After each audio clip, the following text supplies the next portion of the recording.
तब डॉक्टर्स ने मुझे बोला ये क्या लाई हो आप, एक मास्क का लुत्फ है ना, इसमें आईज है क्योंकि ना कोई मूवमेंट ही नहीं था। हे भगवान, हम सबको फल फूटी दो, शक्ति दो, निरोधता दो, अपना अपना करता पान करते फुट्टी बनी।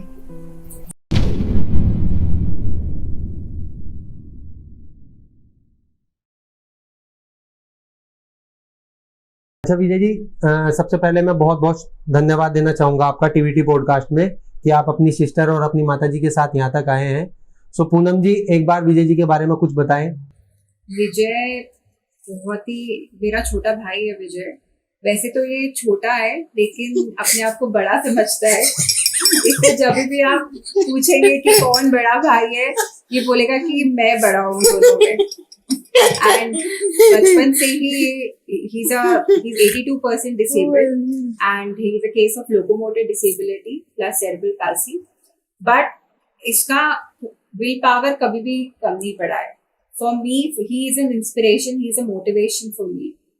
He has won many awards. He's done ziplining on his own, which is an adventure sports, जो कि आज तक इवन एक नॉर्मल इंसान भी डर जाता है इतनी हाइट से, लेकिन विजय में बिल्कुल भी डर नहीं है। सो माता जी, जैसे अगर हम विजय को उनके बचपन के दिनों में लेके चले, सो सबसे ज्यादा वो कौन सा टाइम था कि जब लगा कि विजय अब नीचे जा रहा है और विजय को उसकी क्षमताएं बहुत ऊपर आने की है? नहीं, ये बहुत छोटा था जब मैं पीछे जाऊंगी तो 1 साल तक तो इसी बॉडी में कोई हलचल ही नहीं थी। इवन जब मैं डॉक्टर को दिखाने गई थी, डॉक्टर ये 4.5 महीने का था, तब डॉक्टर्स ने मुझे बोला ये क्या लाई हो आप, एक मास्क का लुत्फ है ना, इसमें आईज है क्योंकि ना कोई मूवमेंट ही नहीं था, आईज भी मूव नहीं होती थी और कुछ भी नहीं। उसके बाद मेहनत करते करते एक्यूप्रेशनल थेरेपी वगैरह 1 साल के बाद हल्का सा इसमें मूवमेंट आया, थोड़ा सा आईज में आया। तो मतलब उस टाइम बड़ा चैलेंजिंग था मेरे लिए क्योंकि मैं भी यंग थी, अपने भी कुछ सपने, और उस टाइम सब मैनेज हो रहा था, है ना, कि बच्चे में कोई मूवमेंट ही नहीं था। सो मतलब एक सबसे बड़ा चैलेंज क्या था उस टाइम पे जो आप ये समझते हो कि यार हर एक माँ के जीवन में आता ही आता है?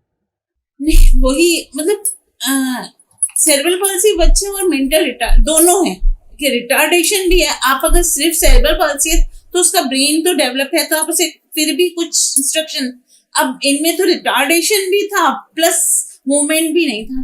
तो मेरे लिए मुझे समझ में ही नहीं आ रहा था कि इसका कैसे होगा, बहुत ही ज्यादा। और विजय अब भी 34 का हो चुका है। 34 इयर्स पहले तो इतनी वो भी नहीं थी सुविधाएं, तो कोई बताने वाला भी नहीं था। तो वही अपने आप खोज करते करते कि नहीं इसके लिए क्या करें, फिर इसी तरह से स्टार्ट हुआ। सो पूनम जी, आपकी मम्मी का आपके और विजय के जीवन में सबसे ज्यादा मतलब इम्पोर्टेंस कहाँ है? आज मैंने जो भी स्टैब्लिश किया है, मैं पायलट बनी, मम्मा ने मुझे मोटिवेट किया पायलट बनने के लिए, अपनी पढ़ाई पे फोकस करने के लिए। उसके बावजूद मैं आपको हल्का सा बताऊंगी कि पायलट बनने के लिए आपको सिर्फ +2 करना होता है, ग्रेजुएशन रिक्वायरमेंट नहीं होती है, because it's a skill based training. But मैं जब पायलट बन भी गई, मेरा प्रमोशन भी हो गया एज ए कैप्टन, मेरी मम्मा मुझे फिर भी पुश करती रही कि नहीं आपको और पढ़ना है, आपको ग्रेजुएशन भी करना है। मैं क्या बताऊंगी सबको कि तो मेरी बेटी तो पायलट है लेकिन क्या वो +2 है? तो मम्मा ने मुझे मोटिवेट किया आगे पढ़ने के लिए। एंड बचपन से लेके अभी तक मम्मा ने ही हम दोनों बच्चों को स्टैब्लिश किया है। हम दोनों के अचीवमेंट्स का श्रेय मम्मा को ही जाता है। नॉट जस्ट मी, मेरे ब्रदर को भी हर दिन it's a daily struggle for her. She is the one who is behind him for everything. Mummy ने सबसे ज्यादा हमें ये सिखाया है कि कुछ भी हो जाए लाइफ में, लेकिन आपको फेथ नहीं छोड़ना चाहिए। दैट यूनिवर्स में there is a super power. आप उसे कुछ भी नाम दे दीजिए, भगवान का या कुछ भी कह लीजिए, लेकिन वो आपका साथ नहीं छोड़ेगा। भले पूरी दुनिया आपके अगेंस्ट हो जाएगी, लेकिन एक कहीं ना कहीं से आपको एक ऐसी रोशनी मिलेगी जो आपको आगे ले जाएगी लाइफ में। सो विजय जी ने अभी तक क्या क्या हासिल किया है, एक बार आप जरा बताएंगे? हम लोग, हमारे एक अंकल हैं, डैड के कजिन, हम उनकी हाउस वार्मिंग में फिलीपींस घूमने गए थे। एंड वहाँ पे उनके वहाँ पे एक एडवेंचर स्पोर्ट्स होता था जो अंकल ने हमारे लिए ऑर्गेनाइज किया था. सो जब हम वहाँ गए तो विजय ने देखा वो स्पोर्ट एंड हमने लगा कि विजय तो ऑब्वियसली नहीं कर पाएगा. एक टावर से जो कि 473 फीट का है दूसरे टावर तक जो आप जिप लाइनिंग करते हैं तो विजय कहाँ से कर पाएगा. लेकिन जब हमने वहाँ पे विजय को देखा तो विजय तो एकदम ही अलग था. विजय ने तो हमें भी मोटिवेट किया वो करने के लिए. एंड विजय ने वो इवेंट वहाँ पे 2 बार किया. And one tower to the other tower, the distance of 250 feet, and the tower की height थी almost 473 feet, which is the 40th level of a building. Building का 40वां मालवा. एंड विजय ने वहाँ पे अकेले किया. इनफैक्ट जो वहाँ पे और लोग थे वो भी विजय को देखकर मोटिवेट हो गए. सो उसके बाद हमें पता चला कि अभी तक ये जो इवेंट है एडवेंचर स्पोर्ट्स का जिप लाइनिंग वो वर्ल्ड में ऐसे किसी बच्चे ने ट्राई भी नहीं किया. एंड उस बेसिस पे विजय का नाम इंडिया बुक ऑफ रिकॉर्ड्स में है. Vijay is a record holder for Asia book of records. Vijay is a record holder for Limca book of records. And recently अभी हमें वर्ल्ड रिकॉर्ड ने भी कॉन्टैक्ट किया. And Vijay is the first person differently able who has done a zip lining activity in the world. आज इतनी achievement करने के बाद जब आप पायलट बनी और पहली बार आपने अपने हाथ में प्लेन की जो वो सब यात्री वगैरह बैठे हैं उसमें और आप एक प्लेन को उड़ाने वाली हो, सो आपकी मम्मी ने जो आपको सिखाया वो सबसे पहले चीज आपको क्या याद आई? मम्मी ने मुझे काफी कुछ सिखाया है लेकिन सबसे पहली बात मुझे ये याद है कि मम्मी ने कभी मुझे अलग नहीं समझा. भले ही मैं लड़की हूँ, मम्मा ने मुझे ये बोला है कि कोई भी काम हो as a female also you can do it. And जब आप एक ऐसे प्रोफेशन में जाते हो जो कि मेल डोमिनेटेड है, जो कि एविएशन है, यूजुअली मोस्टली पायलट्स मेल होते हैं. एंड बट वहाँ पे मुझे कभी ऐसा लगा ही नहीं बिकॉज मेरी अपब्रिंगिंग ऐसी थी कि मम्मा की सिखाई हुई चीज़ें ऐसी थी कि कभी लगा ही नहीं कि मैं कुछ अलग कर रही हूँ लाइफ में. It was a very normal thing. And आज हमें प्राउड होना चाहिए कि हमारी कंट्री के लिए भी ये सबसे नॉर्मल है क्योंकि आज India is the only country जहाँ पे highest number of female pilots है. सो मैम, जैसे आप लोग भोपाल से दिल्ली शिफ्ट हुए, सो उसमें कुछ परिवर्तन हुआ कि आपको लगे कि विजय कुछ माहौल में अच्छे आ गया है और कुछ अचीवमेंट अच्छी होनी स्टार्ट हुई? हाँ, जैसे मतलब दोनों बच्चे मेरे हैं. पूनम का जैसे दिल्ली में हुआ है ना, तो एक तो मुझे लगा फ्लाइंग में जाती है तो मुझे लगा इसको टाइम पे होना चाहिए सब, तो विजय को लेके मैं इधर. फिर ये भी लगा था कि दिल्ली बिगर सिटी है तो विजय के लिए अच्छी अपॉर्चुनिटी. और यहाँ मुझे हुआ भी कि एक तो इसके योगा के सर बहुत अच्छे मिल गए हैं, स्कूल अच्छा, प्लस इसका है ना यहाँ पे मुझे एक न्यू ट्रीटमेंट भी पता चला. HBOT, हाइपरबैरिक ऑक्सीजन होता है जिसमें प्रेशराइज एक बंद ट्यूब सा होता है, उसमें प्रेशराइज तरीके से ऑक्सीजन, प्योर ऑक्सीजन दी जाती है बच्चे को, जिससे बच्चों में के ब्रेन में इम्प्रूवमेंट होता है. जैसे पर उसके लिए मुझे फाइट करना पड़ा था क्योंकि वहां पे वो लोग सिर्फ 12 साल का बच्चा लेते हैं. मेरा बच्चा तब तक 25 का हो चुका था. तो मैंने डॉक्टर ने बोला, डॉक्टर को बोला, मैं आपको एग्जैक्ट तो नहीं पता, आपका रिसर्च ही चल रहा है, प्लीज हमें एक मौका दीजिए 25 साल के बच्चे. और उन्होंने बराबर हमें दिया और 2 बार विजय वो ले चुका है. उसके बाद इसका स्पीच और उसमें काफी मुझे इम्प्रूवमेंट देखा, तो मुझे ये बेनिफिट हुआ. आपको कब लगा कि यार भगवान मेरे साथ तो है? अभी हर पल लगता है कि वो है, वो मेरे साथ है और मुझे कभी गिरने नहीं देता. अब जैसे आप दिल्ली में भी रहते हैं और पूनम जी चेन्नई चली गई, ठीक है, अब इनकी जॉब है वहाँ पे चली गई और पीछे कुछ ऐसी थोड़ी सिचुएशन आ जाएगी, पूनम जी की रिक्वायरमेंट है, सो आप उन्हें अब बताते हो तकलीफ की देखो ये थोड़ी प्रॉब्लम आ रही है? नहीं, मैं कोशिश करती हूँ उस तक नहीं बात पहुंचे, है ना. मैं बोलती हूँ कि वो अपने, क्योंकि उसके वहां पे अपने चैलेंजेस है. और जब आपको पता चल जाता हो कि मम्मी कुछ छुपा रही है तो कभी कभी समझना पड़ता है. आपकी आत्मा आ चुकी होती है दिल्ली पहले? नहीं, ऐसा तो नहीं होता है, हमेशा अवेलेबल नहीं हो पाती हूँ कि मेरा काफी टेक्निकल है. पर जैसे कि हमने कहा कि भगवान है, ऐसी कोई नौबत आती ही नहीं है कभी.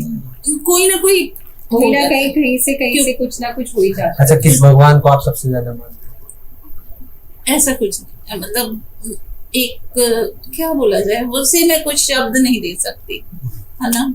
बस वो जो अपने अंदर है ना, क्योंकि मेरा मेडिटेशन बहुत ही मतलब। अच्छा, बहुत से लोग आपको देख रहे होंगे, सुन रहे होंगे, जान रहे होंगे आपके बारे में, आपके बारे में, आपके बारे में। सो उनके लिए आप क्या संदेश दोगे? मैं जीवन में कभी हार नहीं मानूंगी, कभी भी नहीं, और कोई भी परिस्थिति है, आप अपनी सच्चाई पे अपनी मेहनत करते रहिए, वो परम सत्ता कभी आपको हारने नहीं देगी, कभी। वो हमेशा जो सच्चे लोग हैं और मेहनती लोग हैं उनके साथ रहती है। सर को भी पता है। आपका कौन सा गाना फेवरेट है लीजिए? अच्छा, गाना कौन सा फेवरेट है? और तो हाँ बताओ ना, गा के बताओ। और तुमने छुआ तुम मेरा गीत कर लो, बन जाओगी मेरे कर लो। मैम, एक मोमेंट ऐसा था जब आपको किसी ने बोला कि ये नहीं बोल पाएगा, और जब जिस दिन ये पहली बार बोला तो आंसू तो आए होंगे। मतलब वो रात तो जैसे मैं सोई नहीं थी जब डॉक्टर ने बोला था। एक वो रात थी जब ये 4 महीने का था, जब डॉक्टर ने बोला था मेरे पास क्या लेके आई हो, क्योंकि एक्चुअली पुराने लोग थे ना, तो ये जैसे पैर चलता भी नहीं था, तो वो लोग बोलते थे 4 महीने का बच्चा चलेगा क्या, तो उनको बताना पड़ता था चलेगा नहीं पर टांगे तो नीचे सीधी करेगा ना, पर उन लोगों को क्लियर नहीं था। उसके बाद जब डॉक्टर के पास लेके गए हैं दिखाने, और डॉक्टर बोला कि एक मास्क का मेरे पास लोथड़ा लेके आई हो, तब मैं वो रात इतना रोई, मतलब इतना रोई। मैंने कहा देखो आसपास कोई समझ नहीं रहा, और इवन मुझे मेरी मदर की तरफ से मुझे भी डांट मिली कि मैंने तुम्हें पढ़ाया लिखाया क्यों था, है ना, तुमने एक पहले भी बच्चा है ना, तुम अपने बच्चे का नहीं। तो कई बार अपन ऐसी परिस्थिति में फंसे होते हैं ना, एक औरत के लिए बड़ा मुश्किल होता है वहां से वो निकल के और करना। पर वो रात ईश्वर को ही पुकारा तो उन्होंने जरूर मदद की। उसके बाद 7 साल का, हाँ उसके बाद फिर 7 साल का, और फिर से डॉक्टर ने बोला बोलेंगे नहीं, फिर वही मतलब एकदम से आया कि ईश्वर हल्का हल्का अब इसमें मूवमेंट आया है, ये कर रहा है। पर मैंने ये देखा कि जरा जरा सा भी जैसे मैं मांगती रही ना, ईश्वर उतना करता है। मैं जब ये उल्टे पैर करके बैठा रहता था, पूरा गंदा कर देता था फर्श पे, अब मुझे लगता है इसे साफ, फिर मुझे लगता था भगवान इसको हल्का सा सिर्फ पकड़ के खड़ा करना सिखा दे तो मैं इसे पीछे से ढंग से वॉश तो कर पाऊं। तो फिर मतलब उतना किया। फिर मैं कई बार बैठ के सोचती थी भगवान मैंने कभी इकट्ठा नहीं मांगा, इकट्ठा मांगते कि चलने लगे, सब कुछ करने लगे। मैं थोड़ा थोड़ा मांगा तो मुझे थोड़ा थोड़ा मिलता रहा, नहीं छोड़ा ईश्वर ने, नहीं छोड़ा। तो बहुत ही शुभकामनाएं विजय आपको कि आपका नाम जल्दी हम वर्ल्ड रिकॉर्ड में देख पाए।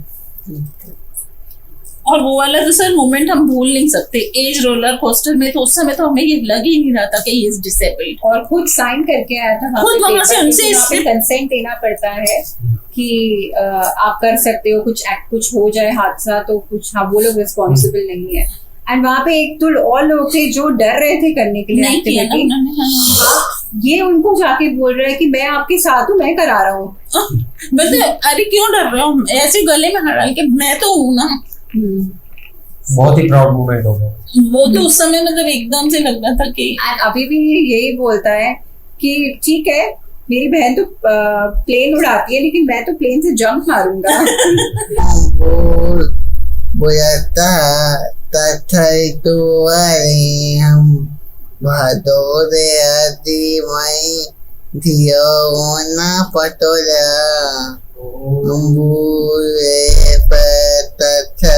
तो वाले हम भादोरे आदि मई धियो ना पटोला। और वो लीला वाली वो, हे भगवान हम सबको, हे भगवान हम सबको फल फूटी दो, शक्ति दो, निरोधता दो, अपना करता पान करते फुर्ती बनी। सो हम बहुत शुभकामनाएं देते हैं अपनी टीम की तरफ से, टीवीटी की टीम की तरफ से, कि आने वाले टाइम में हम आपको वर्ल्ड रिकॉर्ड बनाते देख सकें, और हम आपके चैनल पे, अपने चैनल पर और आपके चैनल पे, दोनों चैनल पे हम विजय के साथ वी मार्क के नाम से खड़े होंगे। ठीक है विजय?